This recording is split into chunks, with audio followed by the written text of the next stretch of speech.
What up, Salvador Briggman here, and welcome back to this channel where we demystify success for you. And specifically in today's video, I actually went out there and I interviewed so you can hear directly from the source when it comes to crowdfunding and Kickstarter experts in order to how to get funded. How do you do this if you've never even done a Kickstarter campaign before? Maybe you've never even backed a Kickstarter campaign before. How can you be successful with this when it comes to this area of your life? And not just from a broader perspective, but more strategically and tactically, how can you get this sucker funded? And I really started the Crowdfunding Demystified podcast back in 2015. I actually got started in the industry, the crowdfunding industry, in 2012 with my blog, which has turned into my business, crowdcrux.com. And the reason why is that for so long, I was talking about this incredible phenomenon which was happening, which is that ordinary, everyday people were getting funding for their ideas and their projects on Kickstarter. And it was such a cool phenomenon that was happening, but I was like, this is here to stay. And people were like, Sal, you are crazy, man. There's no way you could raise 6 or 7 figures online for something like this. But I really persisted, and what I realized was that I wanted to share with you, but also with the world, that this was possible. No matter what stage you are in life, whether you're a teenager or you're 80 years old, whether you have an idea that's just getting formed, or even you're more along the lines with your product or your prototype, if you're doing a tabletop game, a music album, a film project, an app, whatever it is, I wanted to demonstrate that it is possible to get funding from the crowd using platforms like Kickstarter. So what I did was I actually decided to launch the podcast, and I started to assemble all these case studies of people who have never done anything online before, who have never launched a product in their lives, never done a crowdfunding campaign, and were able to be successful. So by the end of this video, you're not only going to feel more confident going into this, but also know that other people as well can help guide you through this process. And that would be my aim for you. And that's really my entire goal when it comes to this channel. And if you really need a little bit more help, hand-holding, guidance as you're going through this process, go and check out the pinned comment on this video, because I shared with you a direct way in which I can help you and guide you and mentor you through this process. So go down below, check out the description, and as well a pinned comment if you want to learn more about my intensive coaching sessions. And I will also talk about that a little bit at the end of this video as well. But without further ado, let's dive into this and discover what these experts have to say when it comes to getting your campaign out there and getting funded. And scrolling down your page, like looking at it here, you also have a really nice GIF that just very quickly shows the features and shows how it works and how this thing can go with you anywhere, right? Whether you're biking in New York City or biking in Miami, right? I'm sure you could take this product with you. Yeah, GIFs, if we're talking again about specifically about Kickstarter, I think GIFs they do a great work because you can put them on the, when you put them on, people don't have to click them to see them. So yeah. Of course, as any GIF, but specifically on Kickstarter, they're very useful. And you see a lot of successful projects that use a lot of GIFs to explain about the product. It's a very good tool for Kickstarter, a good GIF. And we use a few of them. And not only we do, many projects do, and then it's the right way. When you have a lot of money to throw at advertising, you can cast a really big net and let all sorts of fish fall through. But most crowdfunders don't have that kind of budget. So my advice for them is always, okay, you're going to take a fishing pole and you're going to cast the line into where the people are who are waiting for your solution, waiting for your project.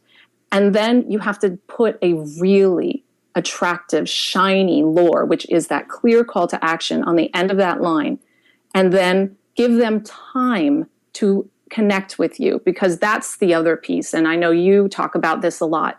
It's about consistency of messaging over time.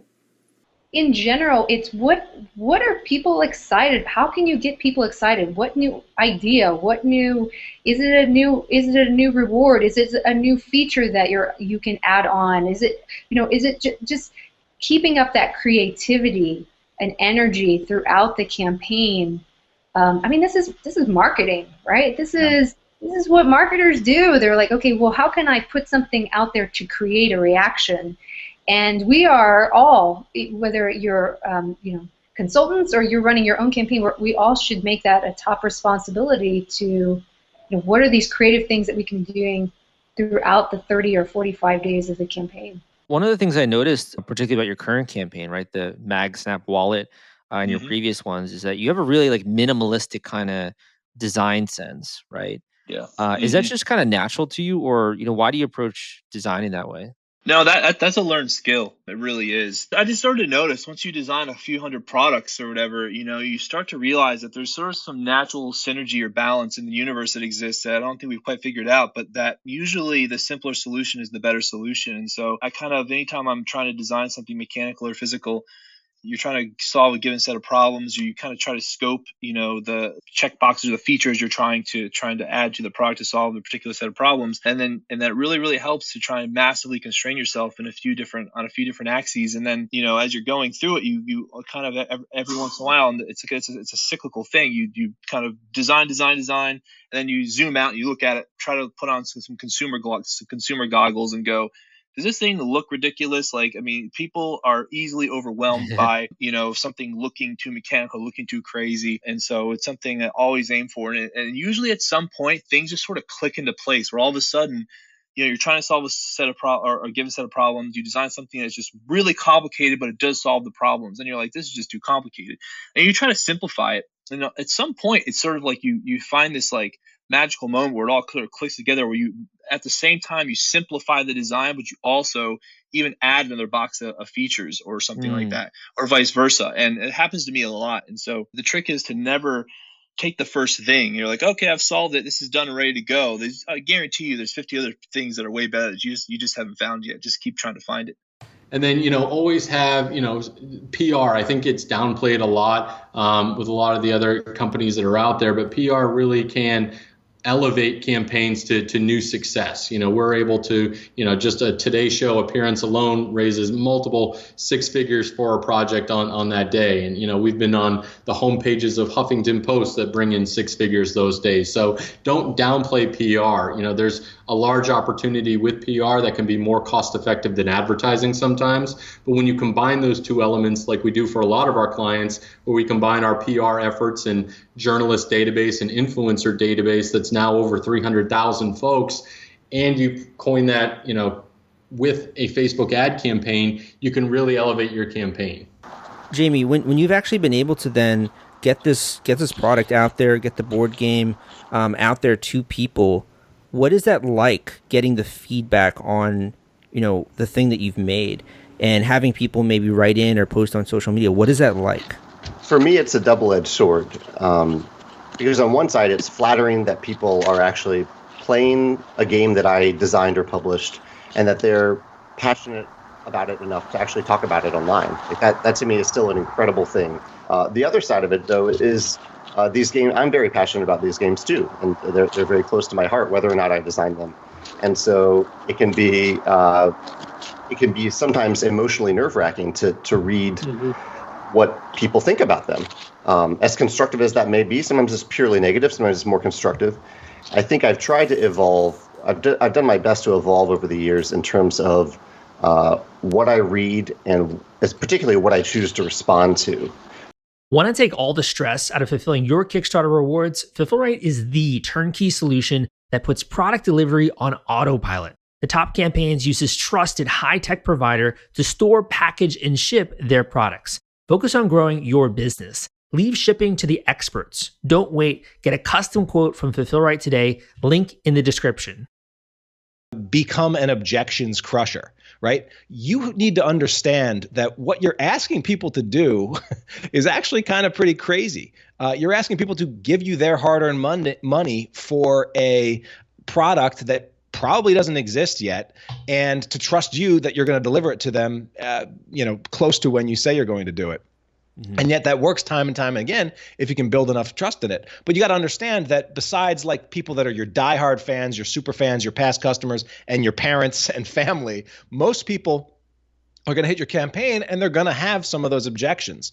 And so one of the best things to do is to call out those objections on your Kickstarter page, in your copy. Think about and anticipate what everyone could possibly, object to backing, and flip that around. You need to be direct, and maybe I could take this from my painting side as well. Be direct, show exactly what you're offering, explain it well, and you can do the same with a painting. But also, I like to when I talk to campaigners, think of the visuals. So I say, look, when you've got a campaign page, imagine someone scrolling down quite quickly or using their phone. And you need to stand out with the visuals as well, whether that would be imagery, people enjoying your product, people being happy, those sort of emotions, which you can also describe when you're doing a painting as well. And that's sort of my approach. It's quite a unique approach. I'm not sure where they teach it in business school, but it works. It works for me, and it's how you connect with people and going on from there. Are there any other tools that you recommend people check out that are looking to do a crowdfunding campaign? The number one thing I'd say now is do a personal type of marketing campaign. Put your face out there, get a video, create a selfie video. These things are working really well in terms of engagement, and it's really the new step in marketing. I would say it's something that will help you set your brand apart from everything else. And so what I've discovered is that my podcast has been great for me because I just started the podcast because I wanted to learn. How do you do a podcast? Well, you have to find a topic. Well, I like board games. There's so many board game podcasts. There was no way I was going to do that. What do I know? I know marketing. I know business. I know leadership. Can I do that with Kickstarter and board games? Yeah. And that's where the Funding the Dream came from, is teaching you and inviting guests on with my network that allow you to learn how to do this. And so that's about the only crossover a little bit right now. I'm in the process of launching a new one called The Digital Executive, a new podcast. To do the very thing that I did with Kickstarter to now to do with executives when it comes to social media. But we really want to show that within the campaign video and the page, to show that the product is actually fully ready and it is actually producible, and the story of the creator is also very trustworthy. So we really wanted to show within our whole visual assets to provide more confidence, and on our end to show that our product is really good and we're ready to ship, and to show trust to the backers. So a lot of entrepreneurs, they have a product, right? They're like, okay, wow, this is a cool idea that I have. This is a cool idea that I've thought about, and I just want to launch it to the market. But there's that middle section where you have to figure out where your product and your audience meet, and how to actually talk to your audience. And there, I think, is the sweet spot of where marketing kind of meets with amazing ideas that entrepreneurs have. All right, man, so I hope that you enjoyed this video. And if you do want to listen to the full-fledged episodes when it comes to the podcast, you can listen to this on the way to work, when you're doing your dishes, when you're cleaning up your room, right? Whatever it is, you're going to the gym, you're trying to do some Muay Thai, you're trying to go out there and really get fit this year. Listen to the podcast, because you can be educating yourself and downloading this information in your head at the exact same time. So go and check this out on iTunes. I'll make sure to link that up in the description. It's a great way to listen on iTunes and also on Spotify, though I do publish a version of this as well on YouTube. All the time I have people writing in saying, Sal, I've been listening to this on a long drive that I had, right? Or I was going and commuting to work and I was listening to you every single day. So this is a great opportunity to really upgrade your education and to tune into what works when it comes to getting funding from the crowd. And one of the other things that I realized when I started my journey, right, when it comes to this industry, is that it's not enough just to provide education, blog articles, YouTube videos, podcasts. There's also people who need help beyond just the screen. You're like, Sal, I understand that you're making these videos for me, but I really need some direct help because I have a unique case, because I have something special that I've been working on, because I have a really interesting industry or a set of benefits when it comes to this product or functionality or features or resources or mission or dream, right? And that's exactly why I decided to make myself available to the community via my individual intensive one-on-one coaching sessions. Now, these are sessions that are designed to not only be practical, useful, tactical, and really move you forward very quickly, but also to make an adjustment, a realignment, right, when it comes to what it is that you're doing in order to get funding from the crowd. Even a minor shift can result in tens of thousands of dollars when it comes to successful campaigns. I have so many different success stories from people all over the world who've employed the techniques and strategies that I teach and have gotten profound results. In addition, I do work with a select few projects that I do end up talking with when it comes to my coaching students, and I do have longer term coaching arrangements as well. If you want to learn more about that, first of all, go down below and book your individual one-on-one coaching call right now. go and do it, man. Don't put this off, right? We're always putting things off in life. Take action, commit to actually moving your life forward. And the best way to do that is to really